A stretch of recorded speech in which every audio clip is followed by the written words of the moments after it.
Senhoras e senhores, meu nome é Padre Rodrigo Mariano Gurgel e você está ouvindo Moriar. É hora de falar do que realmente importa.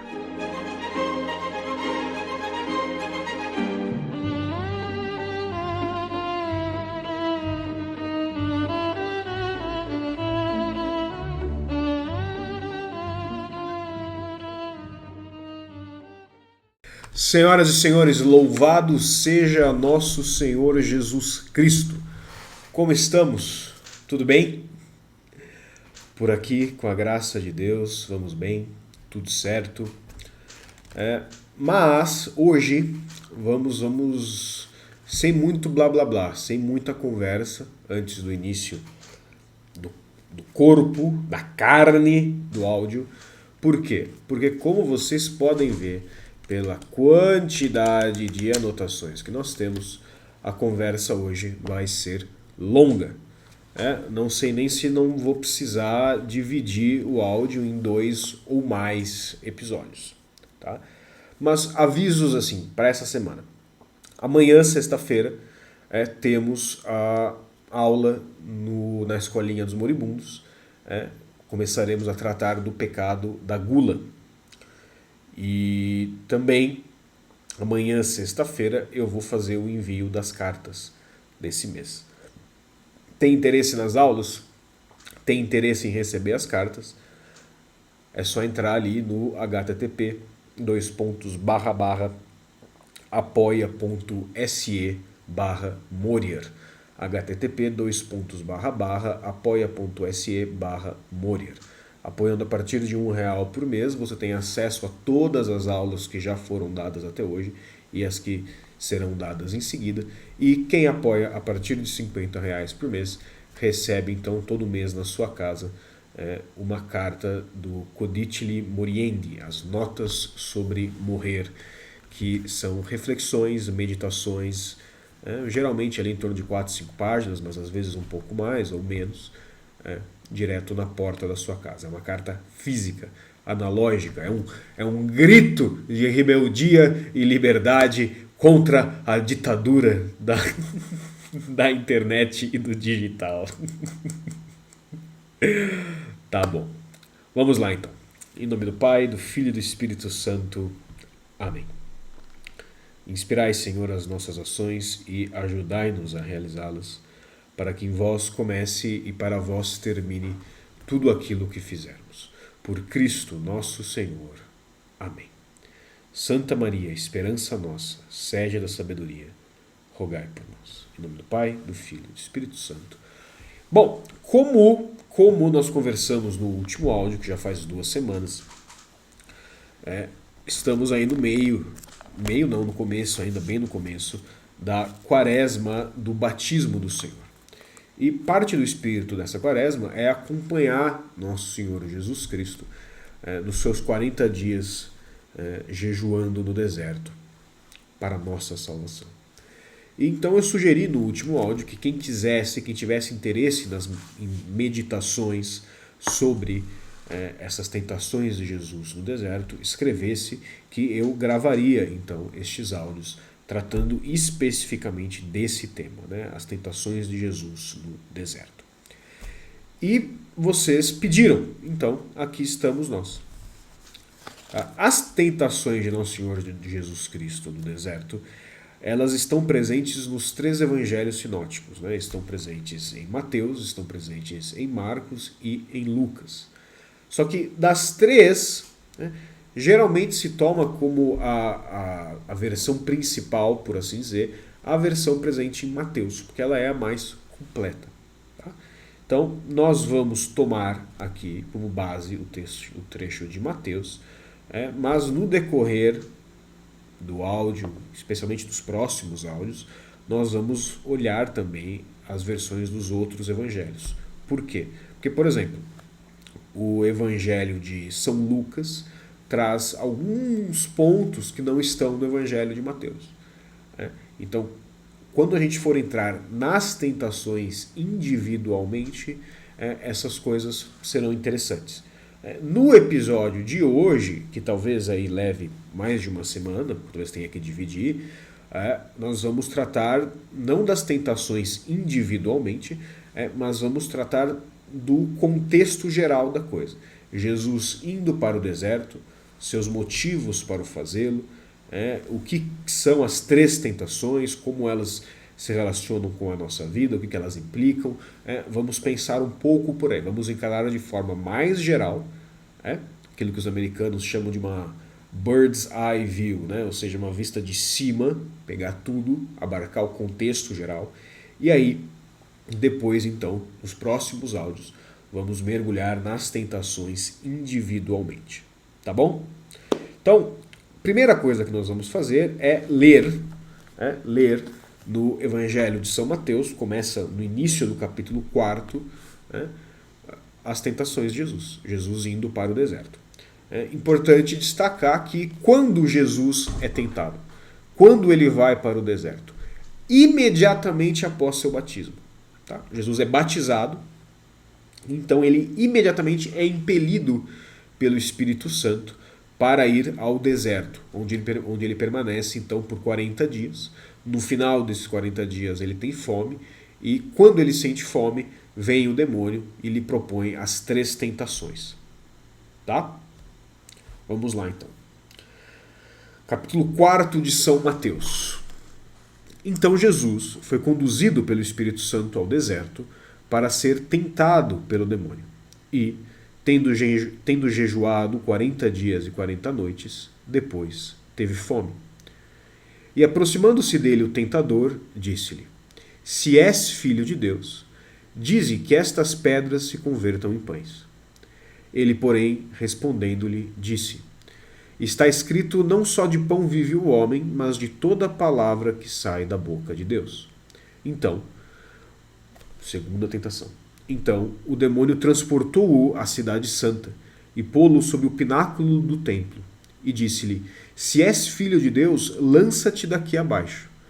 Porque está escrito, confiou nos seus anjos o cuidado de ti, e eles te tomarão nas mãos para que não tropeces com o teu pé na pedra. Jesus disse-lhe: Também está escrito, não tentarás o Senhor teu Deus. De novo, o demônio o transportou a um monte muito alto e lhe mostrou todos os reinos do mundo e a sua magnificência. E lhe disse: Tudo isto te darei, se prostrado me adorares. Então Jesus disse-lhe: Vai-te, Satanás, porque está escrito, o Senhor teu Deus adorarás, e a ele só servirás. Então o demônio deixou-o, e eis que os anjos se aproximaram e o serviam.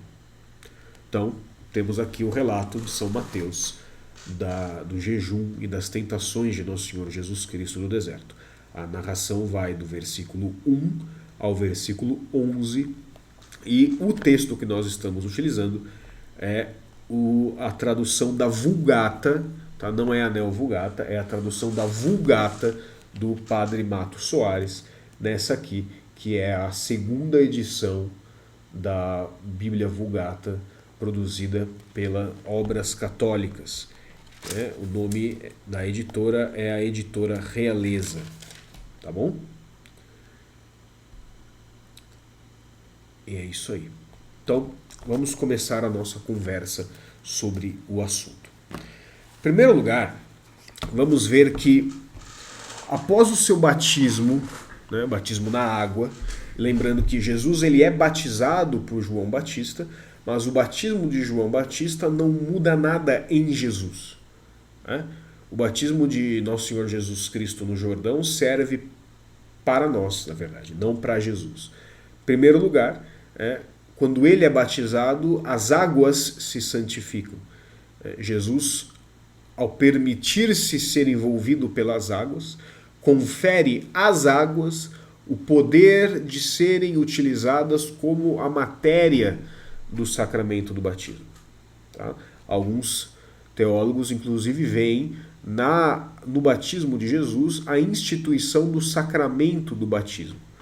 Porque é naquele momento que Nosso Senhor dá às águas o poder de serem usadas para batizar. Ele as santifica. Em segundo lugar, o batismo é a ocasião do anúncio da vinda de Cristo. Porque lembrem que, ainda que o primeiro milagre de Nosso Senhor tenha sido realizado nas bodas de Caná, como vimos no Evangelho da última semana, Jesus foi anunciado como o Messias antes. O próprio João o havia anunciado, dizendo: eis o Cordeiro de Deus. Mas Jesus é anunciado por Deus como o Messias nesta cena do seu batismo. É a primeira manifestação da Santíssima Trindade inteira nos Evangelhos. Notem que está presente na narrativa do batismo, está presente o Filho, que é a pessoa de Nosso Senhor Jesus Cristo, a pessoa divina, na qual subsistem a natureza humana e a natureza divina. A pessoa totalmente divina, segunda pessoa da Santíssima Trindade, é Nosso Senhor Jesus Cristo. Temos a voz do Pai, que declara Jesus seu Filho muito amado, no qual pôs todas as suas complacências. E temos então o Espírito Santo, que se manifesta como uma pomba sobre Jesus. Então temos as três pessoas da Santíssima Trindade dando testemunho de Nosso Senhor Jesus Cristo como o Messias. Então, após seu batismo, ele é imediatamente impelido ao deserto. E o pseudo-Crisóstomo, que é chamado assim porque são textos antigamente atribuídos a São João Crisóstomo, mas que, por uma série de questões, chegou-se à conclusão de que não foram realmente escritos por São João Crisóstomo, mas que eram atribuídos a ele somente. Então, pseudo-Crisóstomo, nós não sabemos quem é de fato o autor, inclusive pode até ser realmente São João Crisóstomo, mas não sabemos. Mas é comumente chamado do pseudo-Crisóstomo. Ele, então, diz que Jesus foi para o deserto porque, tendo sido batizado nas águas, ele também deveria passar por um batismo de fogo, no fogo da tentação. E que então, isso ele não diz, mas é uma decorrência lógica do que está sendo dito, que assim como Jesus santifica o batismo, santifica as águas ao ser batizado, ele de alguma forma também santifica as tentações quando permite-se ser tentado. Tá? Santo Agostinho, por outro lado, considera que Jesus se oferece para ser tentado. Não sei se deveria dizer por outro lado, porque não são coisas contraditórias. É mais um aspecto do mistério. Que Jesus se oferece para ser tentado. Por quê? Porque Jesus é o mediador. É o mediador perfeito entre Deus e os homens. E é o nosso mediador. É aquele que nos ajuda a vencer as tentações. Sem ele, sem a graça que vem dele, as tentações nos governariam. Seríamos incapazes de realmente vencê-las. Então, Santo Agostinho diz que para que fosse perfeita a sua mediação no combate às tentações, ele queria o quê? Queria que nós vencêssemos as tentações baseados não só no seu auxílio da graça, mas também por seu exemplo. Ou seja, ele permite-se ser tentado para que nós tenhamos ciência de que, assim como nós fomos, como nós somos tentados, ele também o foi.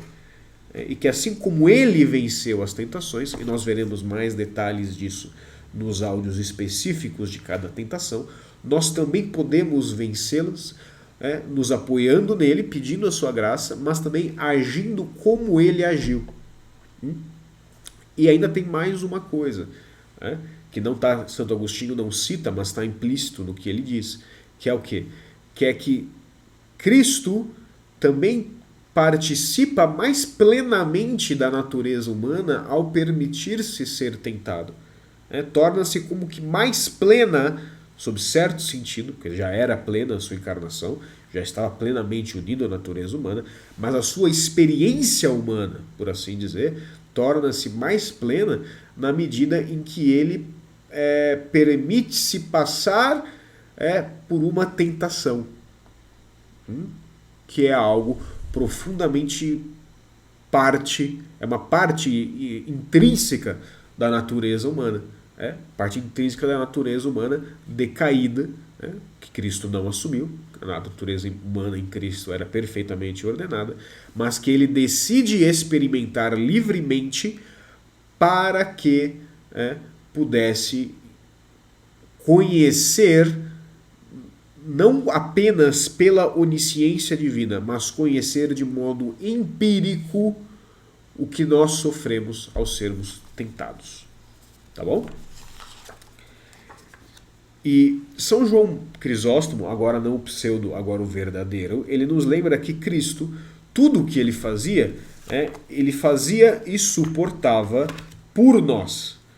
De modo que, tendo ido ao ermo, ao deserto, ele foi para lá, não porque de alguma forma ele precisasse do deserto para se preparar para o seu ministério, porque Cristo, em sua união a Deus, era perfeito, já estava mais do que preparado desde antes dos séculos, mas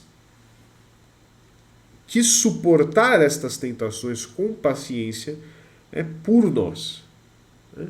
Como Santo Agostinho disse, para nos mostrar o caminho.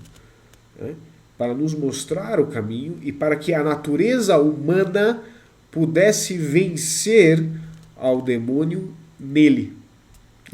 Vocês veem o paralelo que isso dá com relação ao que diz o pseudo Crisóstomo do batismo de fogo nas tentações?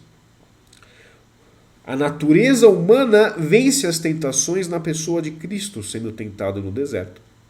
E assim como a água ganha no batismo de água de Nosso Senhor Jesus Cristo a possibilidade de santificar, de batizar e de unir as pessoas, as criaturas, ao corpo místico de Cristo e torná-los assim filhos adotivos de Deus, as tentações suportadas por Cristo tornam-se capazes de nos santificar na medida que Cristo as derrota em sua natureza humana no deserto.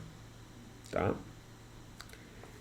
E vejam como essa vitória de Cristo é importante, porque isso quem diz é Santo Ambrósio, ele não vai ao deserto e acaba sendo tentado. Não, ele vai para ser tentado. Notem, nós vimos isso aqui.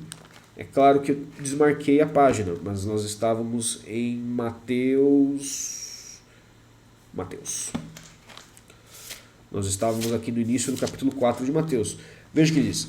No primeiro versículo, Jesus foi conduzido pelo Espírito Santo ao deserto para ser tentado pelo demônio. O objetivo era esse. Jesus vai deliberadamente. Ele vai para provocar o demônio. Ele vai como um guerreiro vai para a guerra. Ele vai combatê-lo, porque se não o combatesse, não o teria vencido por nós. A expedição de Cristo ao deserto é quase que uma expedição marcial. É muito interessante pensar por esse lado. Há um ímpeto de combate que mostra Cristo indo como o pastor que vai caçar aquele que preda sobre as suas ovelhas. Que vai, antes de iniciar a missão, antes de começar a cuidar do rebanho, ele vai de encontro ao demônio para humilhá-lo, para quebrá-lo, para ter as suas ovelhas seguras daquele que é o tentador e que tentará tentá-las depois. E que irá tentá-las depois. Tentará condená-las todas.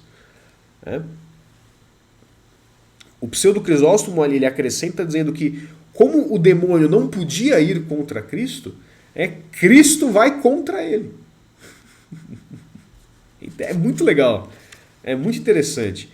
E nessa incursão militar, por assim dizer, dessa batalha espiritual que Cristo vai buscar no deserto, há também um aspecto misterioso que se refere ao próprio Adão.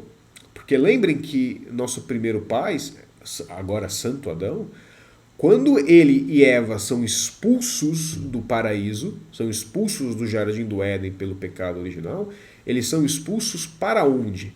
São expulsos para o deserto. Então, de alguma forma, é saída de Cristo ao deserto, onde ele é tentado. Inclusive, a primeira tentação é uma tentação de alimento, assim como foi de alimento a tentação de Adão e Eva. né? A concupiscência, né? O desejo por consumir algo, o fruto proibido. Assim como assim foi com Adão e com Eva, Jesus, a primeira tentação dele também é com relação à comida, né? Transformar estas pedras em pão. Então, de alguma forma, ao derrotar o demônio ali, ele dá início à redenção de Adão, a redenção da própria natureza humana, que havia sido derrotada pelo demônio em Adão, mas em Cristo, novo Adão, que ao invés de...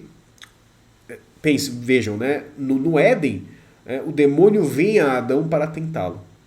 Por consequência, Adão e Eva são expulsos do jardim do Éden para o deserto.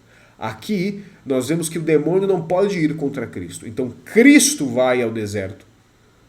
Ou seja, isso inclusive é uma imagem da própria encarnação.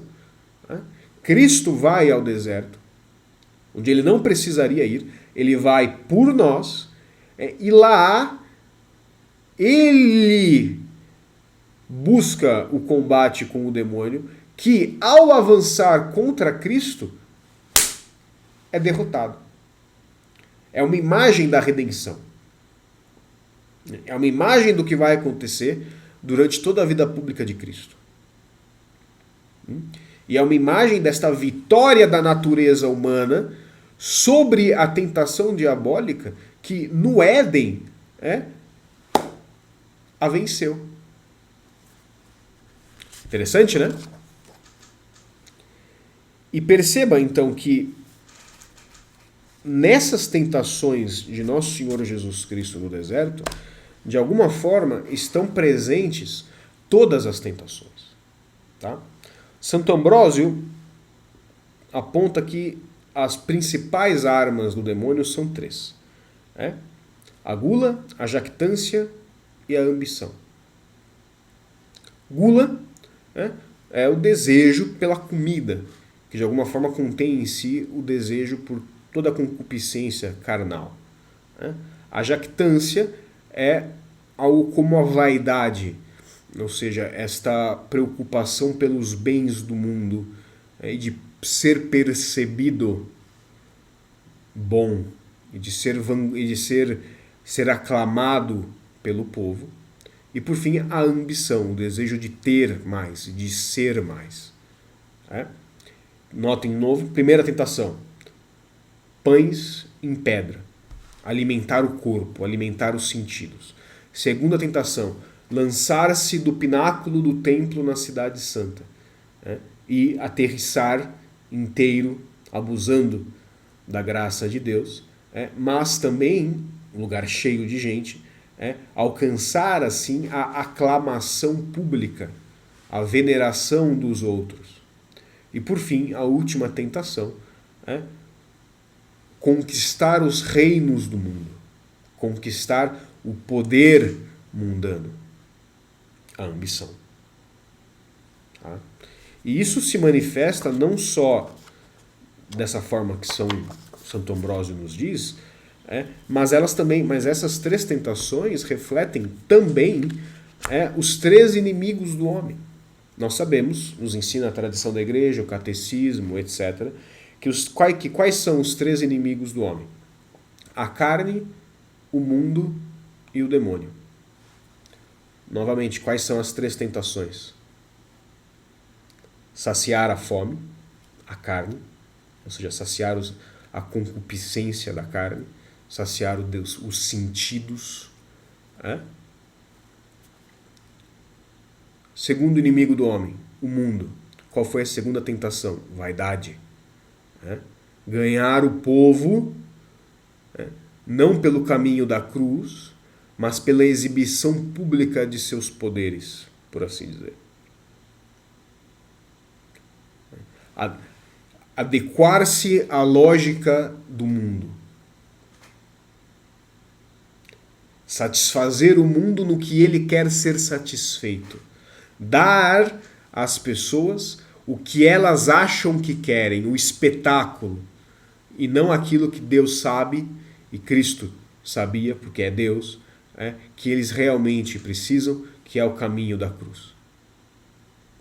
Por fim, Terceiro inimigo do homem, o demônio. Qual é a última tentação?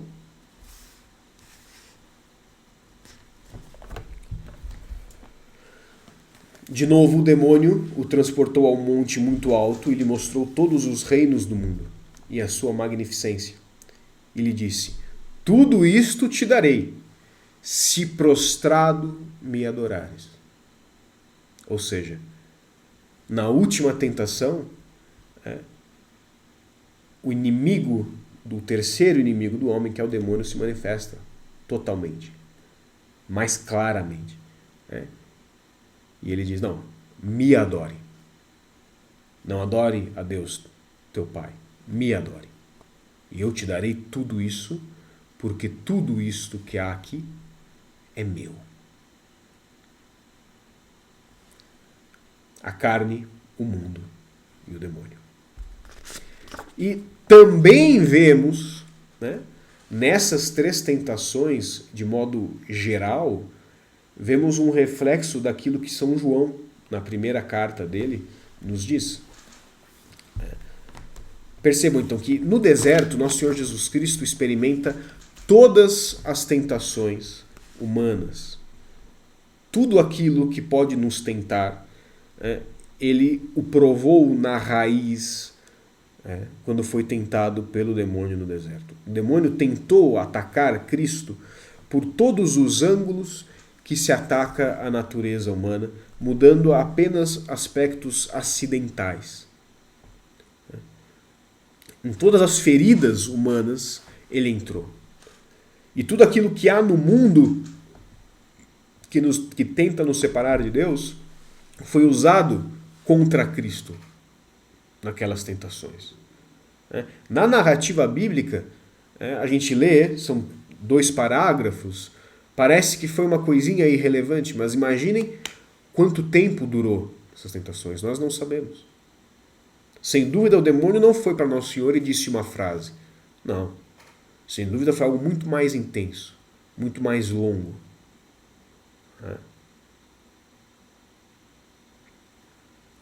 Mas nós vemos, então, também aqui o que nos diz São João. Porque São João diz, no início da carta, é dos capítulo 2 da primeira carta de São João, versículos 15 a 16. São João diz: se alguém ama o mundo está nele. Perdão, eu li errado. Se alguém ama o mundo, não está nele o amor do Pai. Por quê? Porque tudo o que há no mundo é a concupiscência da carne, a concupiscência dos olhos e a soberba da vida. E isto não vem do Pai, mas do mundo. Repito, se alguém ama o mundo, não está nele o amor do Pai. Porque tudo que há no mundo é a concupiscência da carne, a concupiscência dos olhos e a soberba da vida. E isto não vem do Pai, mas do mundo. Concupiscência da carne: fome, desejo sexual, busca do prazer físico de modo geral. Primeira tentação. Concupiscência dos olhos: ser visto, ser amado, ser benquisto, rodear-se de coisas grandes.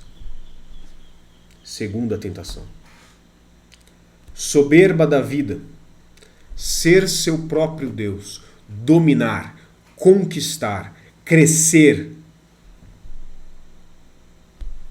Terceira tentação. Perceberam?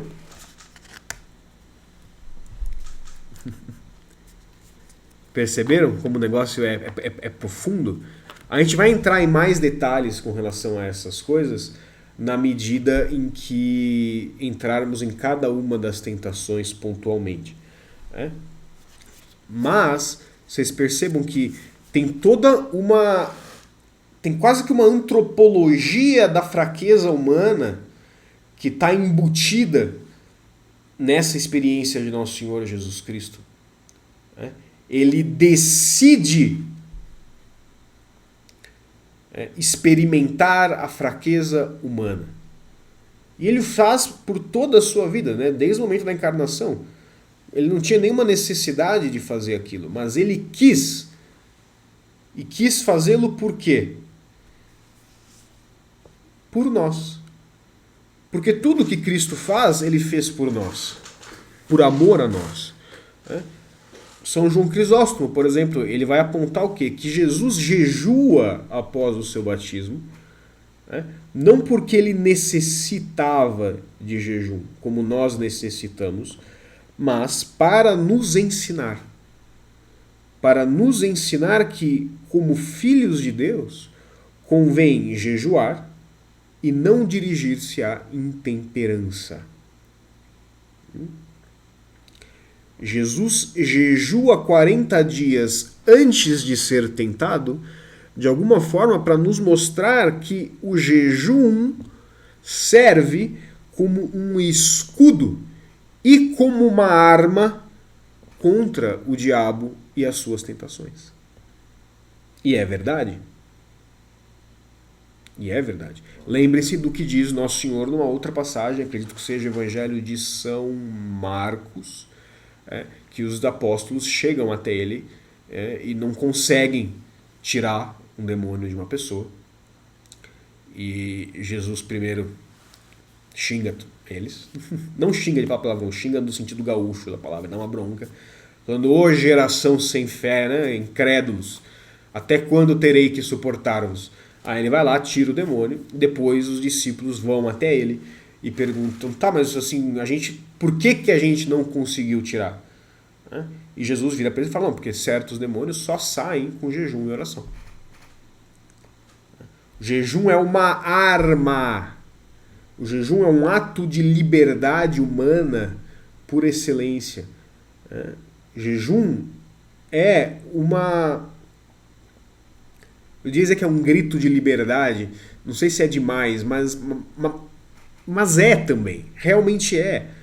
Porque é uma posição que você toma mostrando que não é o teu corpo que manda em ti, não é a tua concupiscência que te governa, mas é que você, como filho de Deus, tem a liberdade de dizer não para o seu corpo. Que você não é um animal que é regido e guiado pelos teus instintos, pela tua fome, pelo teu cansaço, que você não está preso naquela lógica animalesca do busca prazer, foge da dor, que rege todos os animais. Não, você é um filho de Deus. Você é livre para dizer não para o seu corpo. É uma manifestação da sua liberdade. E essa manifestação te fortalece, na medida em que vai te servindo quase como se fosse uma musculação espiritual, te preparando para se negar os prazeres que o mundo, o demônio e a carne vão te oferecer em vias de tentação no decorrer da tua vida na Terra. Tá ligado? Então assim, o católico que está acostumado à mortificação e ao jejum, o que acontece?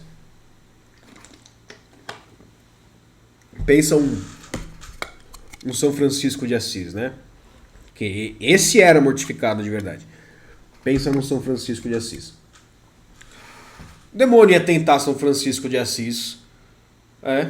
São Francisco de Assis certamente só faltava dar risada. Falar, meu velho, eu digo não pra isso assim por diversão toda sexta-feira e tu tá me incomodando agora.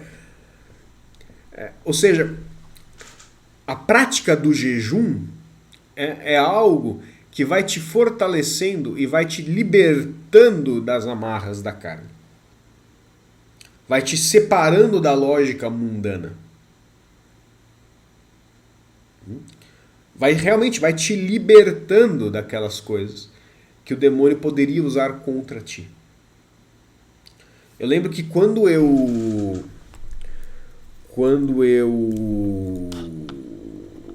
que eu ia falar? Quando eu fiz uma experiência nos franciscanos da Imaculada, eu já contei essa história em outros episódios, mas eu vou contar de novo porque talvez alguém não tenha ouvido e é uma história muito boa. Eu estava conversando lá nos franciscanos quando eu fiz a experiência com eles antes de entrar no seminário, anos atrás. Eu conversei com eles e eu estava conversando com o padre Maximiliano, que na época era o padre responsável, um padre italiano, não sei onde ele está agora. Talvez esteja lá ainda. E eu não lembro qual era o assunto da conversa, mas ele citou um exemplo da tradição franciscana, que de fato eu fui pesquisar e tem aí essa tradição de pensar por essas linhas, de que nós temos que fazer como faziam os antigos gladiadores romanos. Perdão, não os gladiadores, os lutadores, aqueles caras que iam fazer luta livre. Ele disse, veja que eles lutavam nus. Por quê? Porque quando você está vestido com algo, teu inimigo pode te agarrar pela tua roupa. A gente vê isso em competições de judô, por exemplo. Faz parte da técnica do judô agarrar o oponente pelo kimono. Até para ter uma alavanca. Tem uns que giram e torcem e prendem a mão do cara na roupa e assim vai. Então ele dizia assim, o nosso inimigo, que é o demônio, ele não está apegado aos bens do mundo. Ele não tem nenhum apego que nós podemos utilizar contra ele. Então se você está indo para a luta contra um inimigo nu, você vai nu também. E essa nudez é o quê? É o desapego da vida mundana. E esse desapego da vida mundana e dos prazeres mundanos, esse desapego do seu próprio corpo, se dá como? Pelo jejum e outras mortificações, porque o ideal é que nós consigamos nos desapegar até da nossa própria vontade, das nossas próprias inclinações, etc. Mas é um pouco isso que Cristo nos ensina aqui. Nu contra o inimigo nu. Se Cristo tivesse ido para o deserto, sentido fome, mas ele fosse hiperapegado ao próprio corpo, se o corpo de Cristo mandasse nele, o diabo ia ter falado, não, transforma essas pedras em pão se você é filho de Deus. E percebam como é uma coisa que parece justa, que parece que não tem nada de errado. Não, você é filho de Deus, Messias, poderoso. Você passou 40 dias e 40 noites em jejum no deserto, rezando. Você está morto de fome. Vem ali aquela ideia na sua cabeça, né? Vem. Eu posso transformar essas pedras aqui em pão. Eu posso transformar essas pedras aqui em pão. Eu estou há 40 dias aqui rezando. Eu estou cansado, eu estou com fome. Eu tenho esse poder. Eu mereço. Entendeu? As tentações não aparecem, não vem aí o cramulhão com cheiro de enxofre curvado na sua mesa com chifre, assim, dente babando. Não, não é assim. Se Cristo fosse apegado, ele teria falado, pô, bacana, gostei da ideia, vira um pão aí. E ele ia pegar e comer. Caiu no aço. Graças a Deus, Cristo é Cristo e não fez isso. E nós, na mesma posição. Então, o exemplo que Cristo nos dá pelo seu jejum é esse. É esse exemplo de desapego, de distanciamento das coisas. De criar em nós a liberdade no trato com os bens do mundo, que só vem pela privação voluntária. Tá? E pensando nessa linha do jejum como uma arma e um escudo contra o demônio, Santo Agostinho vai fazer um destaque. Santo Agostinho destaca que nós devemos jejuar especialmente quando? Nos momentos de combate mais intenso contra o tentador. Por quê? Para que o corpo execute o seu dever militar com o castigo e a alma consiga a sua vitória pela humilhação. Então, castigando o corpo cumpre o seu dever militar, diz Santo Agostinho. Ou seja, o seu dever de ser um instrumento no nosso combate espiritual. E a alma, sendo humilhada pelo próprio desejo dos bens, pela própria fraqueza naquilo que depende do corpo, tome consciência da sua miséria e então ganhe a sua vitória. Porque a nossa vitória está aí, em reconhecer-nos miseráveis e nos entregarmos a Deus. Interessante essa coisa que diz Santo Agostinho, né? Devemos jejuar nos momentos de combate mais intenso contra o tentador, para que o corpo execute o seu dever militar com o castigo e a alma consiga a sua vitória pela humilhação. Esses homens sabiam que era viver a vida cristã. Nós não sabemos. Nós somos um bando de burguesinhos, acostumados ao bem bom, levamos a vida cristã como se fosse um mar de prazeres. Eu posso tudo, mas nem tudo me convém. Então, tenho uma vida de prazeres e de delícias, como se eu estivesse num mundo de delícias e não num vale de lágrimas. E eu não estou falando de vocês, não, estou falando de mim também. Esses homens aqui, esses santos padres, sabiam o que era o centro, o núcleo da vida cristã. Eles sabiam. Eles sabiam o que era combater para vencer o demônio de verdade. Porque eles levavam a sério o exemplo de Cristo. Nós não levamos. No fundo, o problema é esse. Nós não levamos a sério o que está escrito na Sagrada Escritura e o que chegou até nós pela Santa Tradição. A gente quer fazer adaptações para ficar mais fácil. Deus tenha piedade de nós. Deus tenha piedade de nós. Porque o demônio não vai ter.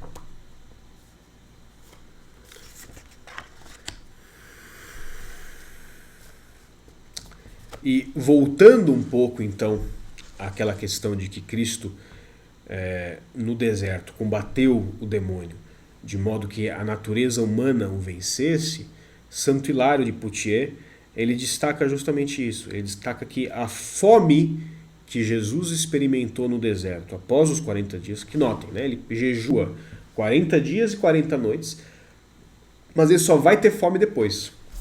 Vejamos aqui. Versículo 2.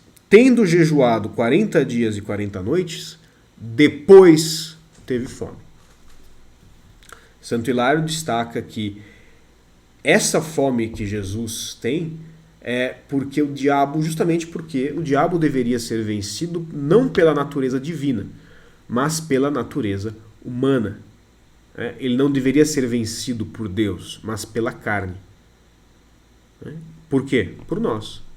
Para que a nossa carne também tivesse em Cristo a capacidade de se libertar dessas amarras demoníacas e vencer tentações. Por isso, então, a natureza divina de Jesus como que deixa a natureza humana entregue aos seus próprios limites por um momento, para que pudesse sentir fome. Então percebam que não é que a fome aflige a Cristo, não é que a natureza humana, animal, a carne, tem domínio sobre Cristo. Não. Ele decide o momento em que vai sentir fome. Porque ele é Deus. E a própria carne está sujeita a ele. Assim como ele decide a hora de sua morte, que deveria naturalmente falando, ele deveria ter morrido muito antes, né? Ele decide, Pai, em tuas mãos entrego o meu espírito, e morre.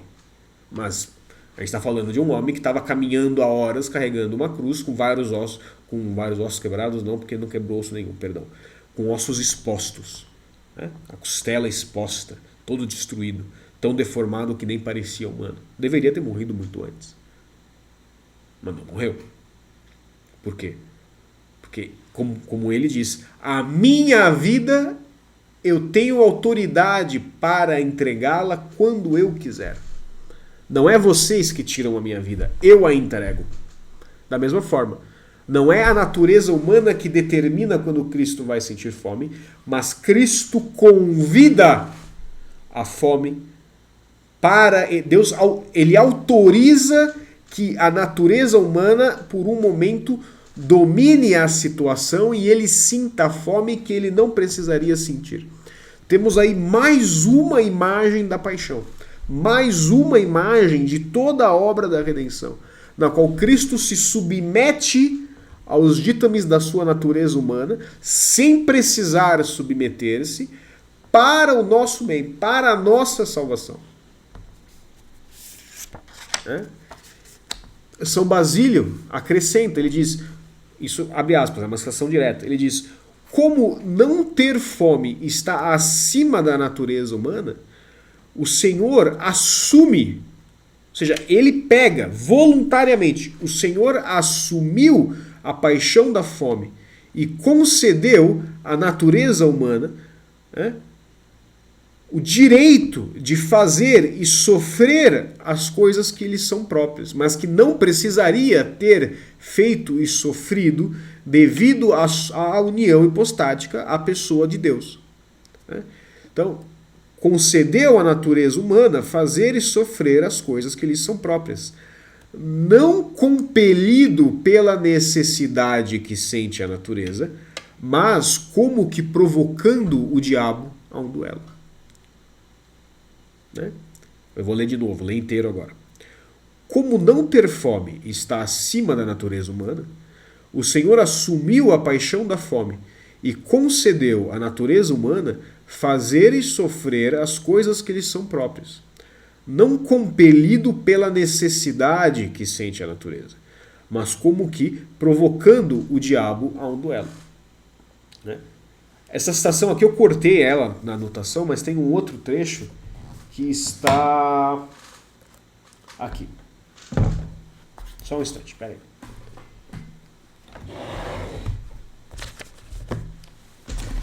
Aqui, ó. Que ele diz: o Senhor assumiu a paixão da fome, também indicando que não é pecado.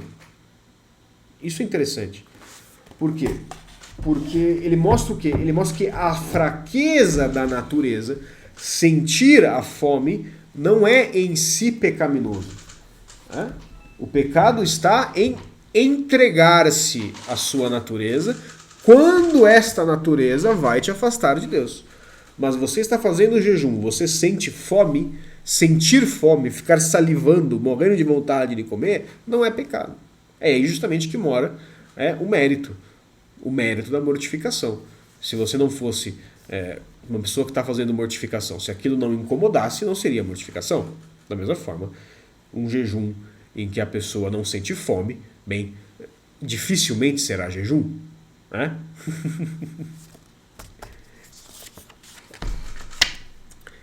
Então, mas aqui a gente entra então num outro aspecto que Cristo nos mostra nesse episódio das tentações do deserto, que é o quê? Que é qual é a lógica da tentação, como a tentação funciona. Então,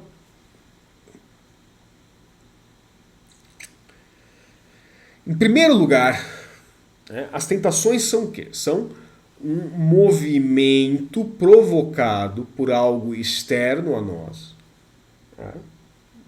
de algo que realizar este algo nos conduziria ao pecado. Tá? E este algo externo vai predar, como um predador, vai predar sobre as nossas fraquezas humanas. de modo especial sobre a concupiscência, que é esta nossa inclinação à satisfação dos sentidos. Sejam os sentidos físicos, né, tato, paladar, olfato, etc., né, quanto os sentidos internos, né, a memória, o senso comum, a imaginação, etc. Tá? Então, a tentação funciona assim.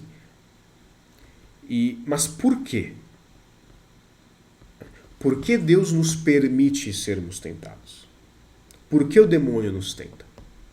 Então aí nós entramos nesse tema. Primeiro, São João Crisóstomo diz o seguinte, ele diz: o diabo não viria a ti para tentar-te, caso não visse que está elevado a uma maior dignidade. Padrão. Né? Se você fosse uma pessoa entregue às tuas paixões, você não teria que ser tentado a entregar-se a elas. Né? Se você não fosse um filho amado de Deus, que é convocado por Deus a tomar parte na sua natureza e participar da sua glória na vida eterna no céu, se você não fosse herdeiro da felicidade eterna, participando da natureza de Cristo, sendo filho no Filho, né, o diabo não teria por que te tentar. O diabo nos tenta, por quê? Porque nós somos chamados a uma dignidade superior à que nós temos neste momento. Somos chamados a uma dignidade superior e ele nos inveja por isso, por ter perdido a dignidade que antes tinha ao rebelar-se contra Deus. Agora, Santo Hilário de Poitiers, que diz: as tentações do diabo recaem maximamente sobre os santificados. Santificados entende-se aqui os católicos praticantes, em estado de graça. Né? Não o santo definitivo no céu, esses não podem ser tentados. Também não quer dizer que se você é tentado, você é santo. Antigamente, qualquer católico, né, cristão, porque né, não tinha essa distinção entre denominações, não tinha protestante ainda, qualquer cristão ele era chamado de santo. Né? Não porque fosse um santo digno de canonização, mas porque santo tem uma raiz ali na separação. Ele era uma pessoa separada do mundo que vivia para Deus. Tá? Então, é isso que ele quer dizer. As tentações do diabo recaem maximamente sobre os santificados, porque a vitória sobre os santos é por ele mais desejada, pelo demônio. Claro. Por que ele vai... Eu acabei de falar. Por que o demônio vai tentar um satanista? O cara tá ganho já. Não tem por que tentar ele. Quem que vai ser tentado? Quem está lutando contra as falsas promessas e as ilusões do mundo. Esse vai ser tentado. O cara que está entregue ali não tem por que ser tentado. Não tem tentação. A tentação presume que você está tentando dizer não àquilo. Se você diz sim para tudo que aparece, você não vai ser tentado por nada, porque a sua reação imediata é aquilo que o mundo, o demônio e a carne querem. Então assim, fica aí de alerta até. Se você fala, mas eu não tenho tentação nenhuma, eu não sou tentado por nada. Ó, eu não te conheço, né? Mas assim, vale a pena considerar que é muito provável que você não esteja vivendo aí uma vida muito cristã. Tá? Dê uma reavaliada aí no teu arredor, nas tuas práticas, na tua relação com os teus prazeres, né? Na tua relação com a tua concupiscência. Veja aí, compara a tua vida com a vida dos santos. Veja aí se você não está levando uma vida um pouquinho mundana, alguma coisa assim, se você não está agradando mais aos homens do que a Deus, mais ao demônio do que a Deus. Veja aí quais são as suas prioridades, dê uma reavaliada, porque assim, se está faltando tentação, é mais provável que seja um indicativo de que você não está combatendo como deveria, do que seja um indicativo de virtude exemplar. Porque se a gente vai investigar a vida dos santos de virtude exemplar, se a gente vai pensar em um São Padre Pio, num São Francisco de Assis, se a gente vai pensar numa Santa Bernadette Soubirous, se a gente vai pensar, enfim, São Rafael Arnaiz, que está aqui na minha frente, se a gente vai pensar em santos em geral, São José Maria Escrivá, a gente vai ver que, na verdade, quanto mais alto o grau de virtude, mais o bicho bate. Então, assim, ao mesmo tempo que resistir às tentações se torna mais fácil, por um lado, as tentações se intensificam. Então você vai resistir a elas. Resistir. Não é que as tentações vão embora.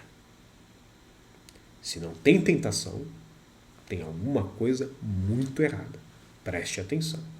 É um sintoma assim, tá? Tremendo de que tem alguma coisa errada. Preste atenção. Por fim, São João Crisóstomo, de novo, ele diz: mesmo que Deus permita tentações de muitos modos, Deus permite por quê? Para que conheças que o homem tentado constitui-se em maior honra.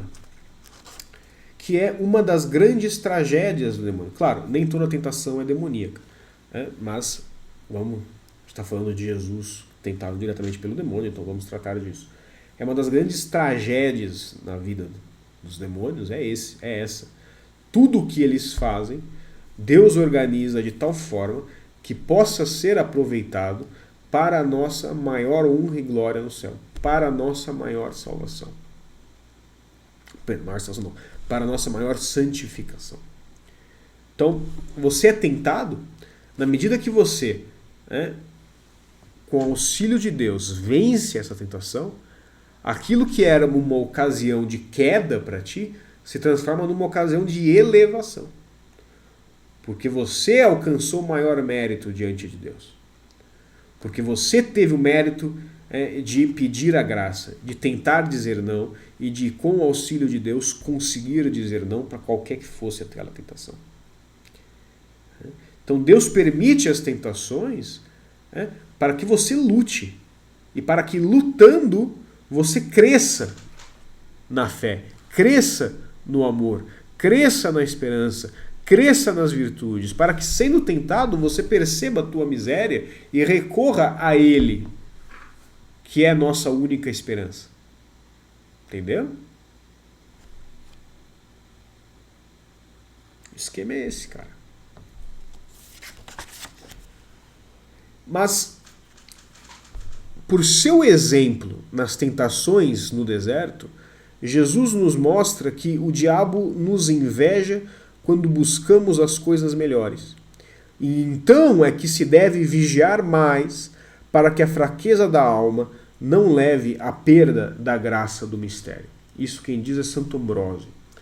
Tá? Então perceba, nós retornamos aqui um pouco àquela questão. Se não há tentação na sua vida, é um grande indício de que você não está buscando as coisas de Deus, que você não está buscando as coisas melhores, mas que está no nível do mundano. Porque na medida em que você tenta se separar do nível baixo e animal da vida, o diabo vai tentar te puxar para baixo de novo. Então é aí que nós temos que resistir, vigiar, prestar atenção e lutar contra as tentações que vêm de encontro a nós. Tá? E aí, São João Crisóstomo nos dá uma listinha de 5 motivos pelos quais Deus permite as tentações.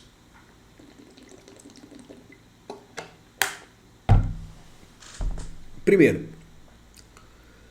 para que conheça a força que tens em Cristo. Perceba então.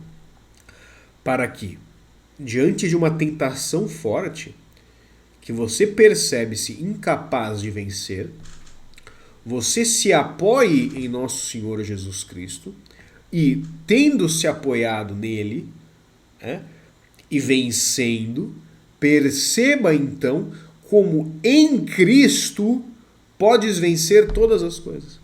E perceba ainda mais, perceba que se diante de uma tentação você buscou o apoio em Cristo e você foi derrotado ainda assim naquela tentação e você caiu, você possa ter também a experiência da misericórdia no sacramento da confissão e da força que se refaz em ti, mas também tenha a experiência interna de perceber que, e isso é muito fácil perceber, basta olhar para o seu coração com sinceridade, sem desculpas. Perceber que você cede à tentação por decisão pessoal. Na hora que bate a tentação e você cai nela, né, você tinha a graça, você tinha a possibilidade de dizer não para aquela tentação. Você decidiu livremente recusar aquele breve sofrimento que estava lhe sendo oferecido, que seja o sofrimento de um desejo não satisfeito, que seja o sofrimento de uma humilhação, que seja qualquer outra coisa. E aí você cede ao caminho mais fácil proposto pela tentação. E você peca. Mas a decisão é sua. E essa percepção nos leva então ao segundo motivo, que São João Crisóstomo diz. Para que não te ensorbebeças, palavra feia, para que não te ensorbebeças, para que não fique se orgulhando, não fique cheio de si pelas graças que recebeu. Tá? Que é muito fácil. A pessoa tem ali um micro crescimento na vida espiritual e começa a achar que é santa. Né? Começa a achar que é a última bolacha do pacote, a última Coca-Cola do deserto, é a última conta do rosário.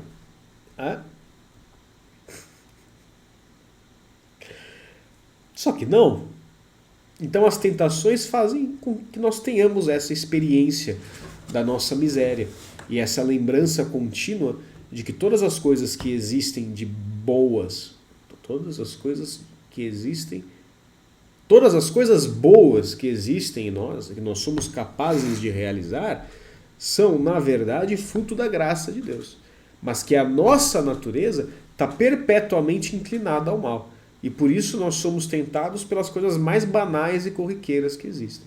E este, então, é o segundo motivo pelo qual Deus nos permite sermos tentados, para que nós tenhamos essa experiência humilhante da nossa própria miséria e nos lembremos de quem nós somos longe dele. Tá? Terceiro lugar, e esse é muito curioso, é muito interessante, para que o diabo saiba, ao ser vencido, que tu te afastaste dele. Ou seja, é para humilhar o cão, para que você, vencendo, humilhe ao demônio e ele saiba que perdeu mais uma alma. Interessante, né?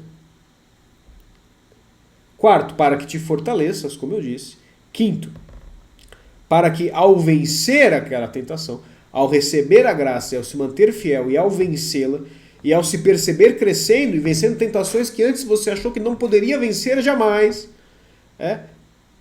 abre aspas, recebas um sinal do tesouro que foi confiado a ti. Perceba, seja você, miserável pecador, seja testemunha das maravilhas que Deus realizou na tua alma. E sendo testemunha destas maravilhas, perceba quantas outras maravilhas ele ainda não quer realizar. E possa intuir vagamente o tamanho da transformação que terá lugar no teu coração na vida eterna no céu. E a felicidade que ele te promete ali.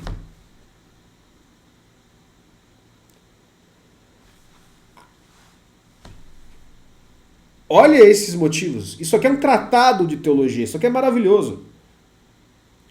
Primeiro motivo pelo qual Deus permite as tentações, para que conheças a força que tens em Cristo. Segundo, para que não te ensorbebeças pelas graças recebidas.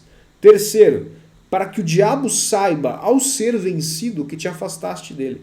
Quarto, para que te fortaleças. Quinto, para que recebas um sinal do tesouro confiado a ti. E para que eu pare de ser bocó e desligue o celular antes de começar a gravar. Desculpa, gente.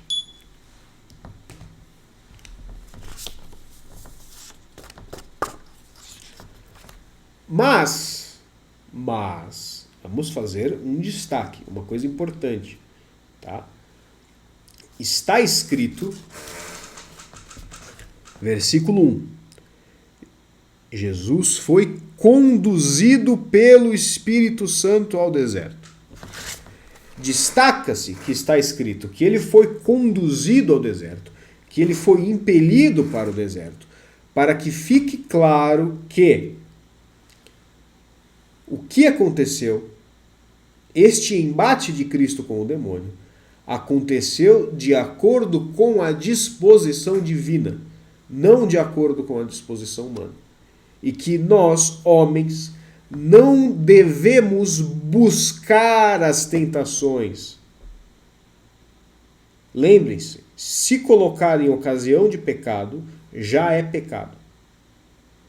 Se você sabe que algo será uma tentação para ti, e você livremente se expõe àquele algo, você já está pecando. E se este algo é tentação de pecado grave, o pecado que você comete ao se expor consciente e livremente àquela tentação também é pecado grave. Lembre-se da segunda tentação de Cristo. Não tentarás ao Senhor teu Deus. Tá? Então, o homem também não deve buscar as tentações. Mas, quando, como Cristo, for conduzido a elas por Deus, no caminho para algum bem, deve suportá-las. E, como Cristo, unindo-se a Ele, tomando parte da sua vitória e inspirando-se por seu exemplo, sair então destas tentações como vencedor. Entendeu? Não é para sair buscando tentação, tá? Não é para sair buscando tentação. Não quero ninguém aqui falando, não, vou começar a fumar crack porque eu quero ser viciado, para ir ter a tentação do vício e poder resistir. Parece absurdo, mas tem gente que pensa assim. Não de forma tão absurda como eu falei, mas que tem gente que tem pensamentos parecidos. Já ouvi cada coisa que vocês não conseguem imaginar. Pelo amor de Deus. Tá? Não sejam estúpidos. Não sejam estúpidos. Nós já somos idiotas o suficiente por causa da nossa natureza humana, por causa das paixões que nublam o intelecto. Não precisa caçar sarna. Vai ter sarna o suficiente. Tem tentação o suficiente na nossa vida. Não vão buscar tentações para se fortalecer. Deus decide. Tá? Juízo, pelo amor de Deus. Tá. Então, aí tem uma citação longa que eu copiei aqui, mas eu não lembro exatamente do que ela é. Não somente Jesus Cristo foi levado pelo Espírito ao deserto, como... Aí justamente, a gente não precisa buscar a tentação. Por quê? Porque não somente Jesus Cristo foi levado pelo Espírito ao deserto, como também o são todos os filhos de Deus que possuem o Espírito Santo. Filho de Deus que possui o Espírito Santo, o que é? Batizado em estado de graça. Batizado em pecado mortal não possui o Espírito Santo. Por quê? Pelo pecado mortal, expulsou Deus de sua alma, não há inabitação trinitária, não há o Espírito Santo. Mas ainda é filho de Deus. Então, filho de Deus que possui o Espírito Santo é o cristão que vive em estado de graça. Todos os filhos de Deus que possuem o Espírito Santo serão conduzidos ao deserto por Deus para serem tentados. Por quê? Porque eles não se contentam em viver ociosos, mas o Espírito Santo os insta para que empreendam alguma grande obra. Isso não quer dizer uma grande obra material. Tá? Pode ser uma grande obra da própria santificação, por exemplo. Tá? O Espírito Santo os insta para para que empreendam alguma grande obra, o qual equivale ir ao deserto buscar o demônio. Por quê? Porque os filhos do diabo não saem a buscá-lo para que os tente. Que necessidade tem de sair para a luta quem não deseja vencer? Que é aquilo que a gente estava conversando antes. Por outro lado, os mais gloriosos filhos de Deus saem além dos limites da carne para combater contra o demônio. Por quê? Porque ardem em desejo de obter a glória da vitória. Então, esse esforço de abraçar a vida cristã na sua essência, na sua ascese necessária, na sua recusa dos prazeres do mundo, já é um movimento do Espírito Santo em ti que te impele ao deserto. Que não é muito diferente do que nós estamos tentando fazer nessa quaresma do batismo do Senhor. Não é? Estamos fazendo o quê? Estamos nos unindo a Cristo para nos separar da lógica mesquinha, mundana e ridícula e desprezível e inútil e transitória e fraca e cheia de poeira e de sujeira do mundo, para podermos conseguir fazer o quê? Viver uma vida mais adequada ao Evangelho, para que possamos nos unir mais intimamente a nosso Senhor Jesus Cristo. E isso em si já é esse movimento que diz aqui o Pseudo Crisóstomo, de sair além dos limites da carne. Mas é claro, nós não fazemos isso pensando em combater o demônio. Nós fazemos isso pensando em nos separar das coisas que nos prendem à vida mundana e à lógica mundana e nos unir mais a nosso Senhor Jesus Cristo. Mas a consequência desse desejo de ascensão, desse desejo de união e transformação espiritual, é a interferência do demônio, que em toda a quaresma, não precisa ser quaresma do batismo do Senhor, qualquer quaresma que tenha, se você está fazendo direito, as tentações aumentam. Por quê? Porque nós estamos tentando sair daquilo, tentamos sair das amarras, sair da prisão. E é óbvio que o capeta não quer que você se salve. É meio que a missão dele, o que ele quer fazer, o que ele quer levar todo mundo para o inferno. O papel dele na história da salvação é esse. É a forma como ele, sem querer, serve a Deus. Tentando nos desviar do caminho.